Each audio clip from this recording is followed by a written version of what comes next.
Hi friends, welcome back to our channel village கோசப் kitchen. நம்மளோட 30 days live weight loss சேலஞ்சில் இன்றைக்கி day பார்த்தீங்கன்னா 22 ஆகிடுச்சு. இன்றைக்கி காலையில் வந்து சாம்பார் தான் வைக்க ஆரம்பிச்சிட்டேன். கொஞ்சம் கத்திரிக்காய் மட்டும் இருந்துச்சு. கொஞ்சம் கத்திரிக்காய், அப்புறம் சேப்பங்கிழங்கு, அதுக்கப்புறம் வந்து கொஞ்சம் அவரைக்காய், இந்த மாதிரி கொஞ்சம் சின்ன ஐட்டம்ஸ் இருந்துச்சு. ஸோ அதை வச்சு ஒரு சாம்பார் வைக்கலாம் அப்படின்ட்டு வச்சேன். ஒரு 50 ரூபாய்க்கு காய்கறி வாங்கிட்டு வந்தாங்கன்னா அதில் வந்து 2 நாள் சாம்பார் வச்சுடுவேன். முன்னாடியெல்லாம் அவியல் வைப்பேன். இப்போது அவியல் வந்து பெருசாக வைக்கிறதில்ல, குழந்தைங்க வேண்டாம் அப்படின்னு சொல்லிட்டாங்க. அதனால அதை சாம்பாராக வைக்கிறது. ஒரு நாள் சாம்பார் வைக்கிறப்போ இன்னொரு நாள் வந்து கொஞ்சம் காய்கறி தான் இருக்கும். அதை வச்சு இன்னொரு நாள் சாம்பார் வச்சுடுவேன். ஸோ அந்த மாதிரி தான் இன்றைக்கி இது வந்து மிச்சம் எல்லாம் இருந்தால் காய வச்சு ஒரு சாம்பார் ஒன்று வச்சுருந்தேன்.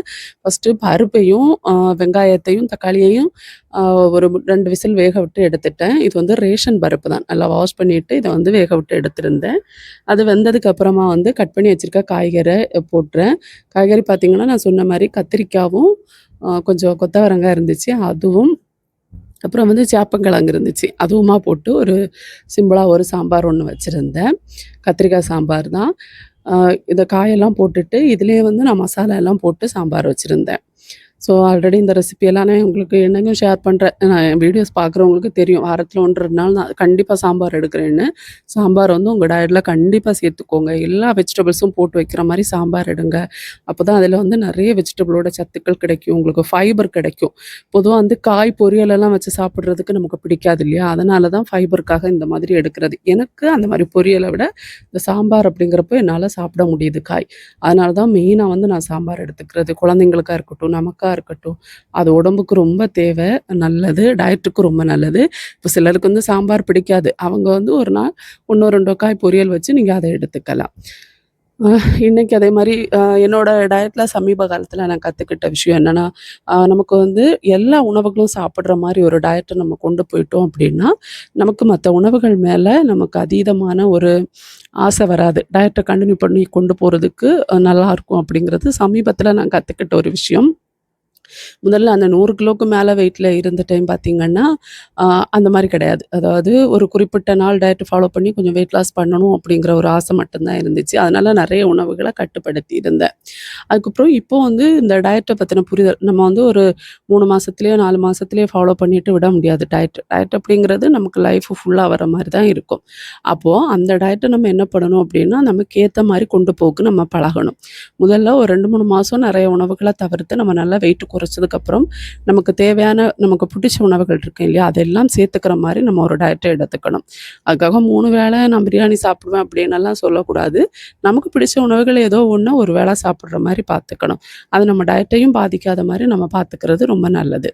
ஸோ அந்த மாதிரி இன்றைக்கி நான் ஒரு ரெசிபி ஒன்று செஞ்சு எடுத்திருந்தேன். அது இந்த வீடியோவில் உங்களுக்கு நான் மசாலா எல்லாம் சேர்த்து மூடி போட்டு இப்போ சாம்பாரை ஃபஸ்ட்டு வைக்கலாம். கடைசியாக வந்து தாளித்து கொட்டி இறக்கிட்டோம் அப்படின்னா நம்மளோட சாம்பார் ரெடி ஆகிடுச்சு. இது காலையிலேருந்து நைட்டு வரைக்கும் கூட நம்ம சாப்பிட்லாம். நம்ம டயட்டுக்கு எந்த பாதிப்பும் இருக்காது. சாம்பார் வச்சு முடிச்சதுக்கப்புறமா இப்போ வந்து நான் லஞ்சுக்காக இன்னைக்கு காலை உணவுக்கு நான் என்ன செஞ்சுருந்தேனோ அதுதான் லஞ்சுக்கு எடுத்திருந்தேன். அது எனக்கு பிடிச்ச ஒரு உணவாக இருந்துச்சு இன்றைக்கி காலையில் நான் செஞ்சது எடுத்தது. அப்போ அது வந்து டயட்டுக்கு எப்படி எடுக்கலாம் அப்படிங்கிறத பார்த்து அதுக்கேற்ற மாதிரி செஞ்சு சாப்பிட்ருந்தேன். அது என்னென்னா ஆலு பராத்தா தான் செஞ்சு எடுத்திருந்தேன். அதோட ஃபுல் ரெசிபி வேணும்னா கேளுங்க, தனியாக ஷேர் பண்ணுறேன். ஃபஸ்ட்டு கடாய் அடுப்பில் வச்சு தேங்காய் எண்ணெய் சேர்த்து கடுகு கருவேப்பிலை தாளிக்கிறேன். தாளிச்சிட்டு உருளைக்கிழங்கு வந்து ஏற்கனவே நான் வேக வச்சு நல்லா மசிச்சு எடுத்து வச்சுருக்கேன். இது கூட வந்து ஃபஸ்ட்டு வெங்காயத்தை போட்டு கொஞ்சம் நல்லா வதக்கிக்கிறேன். வெங்காயம் நல்லா வதங்கினதுக்கப்புறமா இதில் தேவையான அளவுக்கு மசாலா எல்லாம் சேர்த்துக்கலாம். இப்போ வெங்காயத்தை நல்லா வதக்கிக்கிறேன். முன்னாடியெல்லாம் டயட்டில் வந்து உருளைக்கிழங்கு எடுத்துக்க மாட்டேன், சப்பாத்தி சாப்பிட மாட்டேன். ஆனால் இப்போ அது எல்லாத்தையுமே நான் கொஞ்சம் கொஞ்சம் மாற்றி என்னோடய டயட்டை கொண்டு போகிறேன். ஒரு மாதத்தில் வந்து ஒரு 3 கிலோ வெயிட் லாஸ் நான் ஃபிக்ஸ் பண்ணிவிடுவேன். அந்த அளவுக்கு கண்டிப்பாக எல்லா தடவையும் நான் வெயிட் லாஸ் பண்ணிடுறேன், எப்படியாச்சும் பண்ணிவிடுவேன். இப்போ மஞ்சத்தூள், மிளகாத்தூள், மல்லித்தூள், கரம் மசாலா இவ்வளவும் போட்டு இதை நல்லா மிக்ஸ் பண்ணி கொடுத்துட்டு, நம்ம வேக வச்சு மசிச்சு வச்சுருக்கோம் இல்லையா உருளைக்கிழங்கு, அதை இது கூட சேர்த்து இந்த மசாலா அது கூட நல்லா கலந்து வரணும். அது வரைக்கும் அதை வந்து நம்ம மிக்ஸ் பண்ணி எடுத்துக்கலாம்.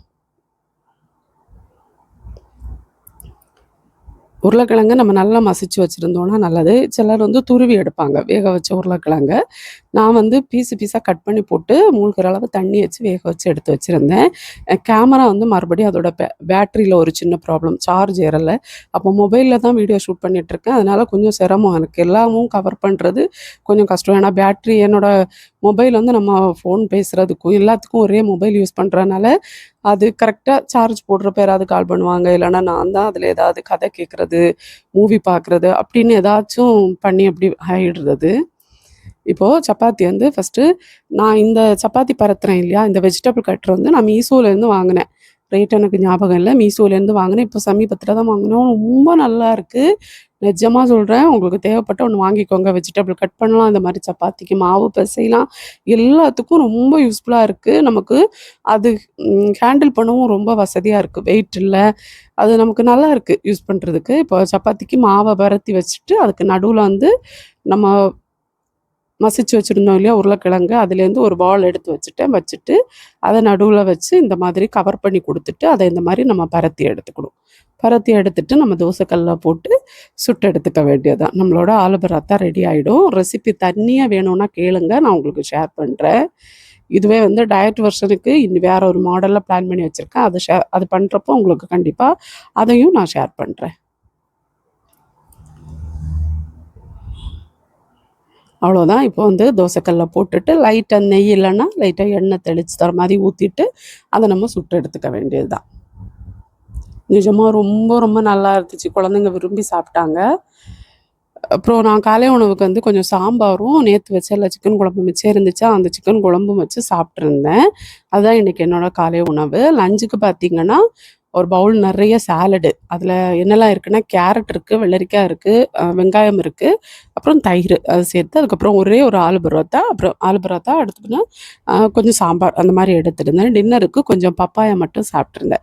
டின்னர் வரைக்கும் கரெக்ட்டா தான் டயட் போயிட்டுருந்துச்சு. நைட் ஆகுறப்போ என் பாப்பா வந்து அ இந்த பேன் கேக்ல சாக்லேட் எல்லாம் ஒரு கேக் மாதிரி ஏதோ பண்ணியிருந்தாளா, பார்க்குறப்பவே பயங்கரமா டெம்ப்ட் ஆயிடுச்சு. ஏன்னா நான் ஒரு சாக்லேட் லவ்வரு. வேற வழி இல்லாம முதல்ல கொஞ்சம் தான் சாப்பிட்டேன். அதுக்கப்புறம் நான் கொஞ்சம் நெறையவே சாப்ட்டுருந்தேன். அப்புறம் மனசுக்கு ரொம்ப கஷ்டமா இருந்துச்சு. அம் அப்படிதான் இன்னைக்கு டே வந்து ரொம்ப மோசமா போச்சுன்னு வச்சுக்கோங்களேன். கொஞ்சம் சீட் பண்ணியிருக்கேன் அப்படி பார்த்தா. கரெக்ட்டா சாயங்காலம் வரைக்கும் நல்லா போயிட்டுருந்துச்சு. இந்த பிள்ள வந்து அவ செஞ்சத அவ சாப்பிட்டா கூட பரவால்ல. நம்ம முன்னாடி கொண்டு வந்து காட்டிட்டு, நம்மள ரொம்ப டெம்ப்ட் பண்ணி விட்டுட்டா. வேற வழி இல்லாம சாப்பிட்டா. ஆனா செம்ம டேஸ்ட்டா இருந்துச்சு. இவ எப்படிதான் இதெல்லாம் செய்ய கத்துக்கிட்டாளோ என்னமோ அப்படின்னு எனக்கு தெரியல. ரொம்ப நல்லா சமைக்கிறா. ரொம்ப டேஸ்ட்டா இருந்துச்சு. நானுமே அவ எப்படி பண்ணான்னுலாம் கூட இன்னும் பார்க்கல. செஞ்சு எடுத்துட்டு வந்ததுக்கு அப்புறமா தான் பார்த்த உடனே எனக்கு ரொம்ப ஆசையா இருந்துச்சு. நான் சாப்பிட்டுட்டேன். ஸோ என்னோட டே இன்னைக்கு அப்படிதாங்க ரொம்ப மோசமா போச்சு. உங்க டே எப்படி போச்சு அப்படிங்கிறத மறக்காம கமெண்ட்ஸ்ல சொல்லுங்க. அடுத்த வீடியோல சந்திக்கலாம்.